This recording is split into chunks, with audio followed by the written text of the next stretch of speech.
ಪವಿತ್ರ ಶನಿವಾರವು ಮೌನ ಮತ್ತು ನಿರೀಕ್ಷೆಯನ್ನು ಪ್ರತಿಬಿಂಬಿಸುವ ಒಂದು ದಿನವಾಗಿದೆ. ಈ ಪವಿತ್ರ ಶನಿವಾರದ ನಿಶ್ಶಬ್ದತೆಯಲ್ಲಿ ನಾವು ಅತೀವ ಭಕ್ತಿಯಿಂದ ಯೇಸುಕ್ರಿಸ್ತರ ಸಮಾಧಿ ಮುಂದೆ ನಿಂತು ಧ್ಯಾನಿಸುತ್ತೇವೆ.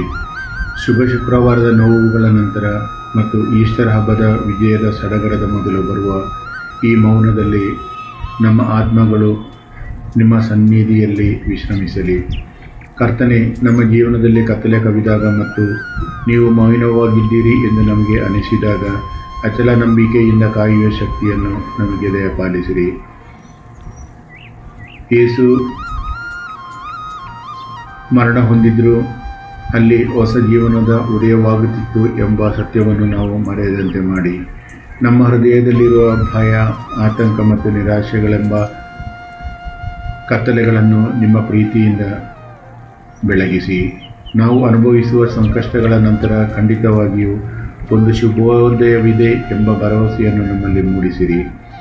ನಾಳೆ ಬರಲಿರುವ ಪುನರುತ್ಥಾನದ ಮಹಾನ್ ಸಂತೋಷದಲ್ಲಿ ಪಾಲ್ಗೊಳ್ಳಲು ನಮ್ಮನ್ನು ಯೋಗ್ಯರನ್ನಾಗಿ ಸಿದ್ಧಪಡಿಸಿರಿ. ಈ ಪ್ರಾರ್ಥನೆಯನ್ನು ನಾವು ಯೇಸು ಕ್ರಿಸ್ತನ ಮುಖಾಂತರ ನಿಮಗೆ ಸಲ್ಲಿಸುತ್ತೇವೆ.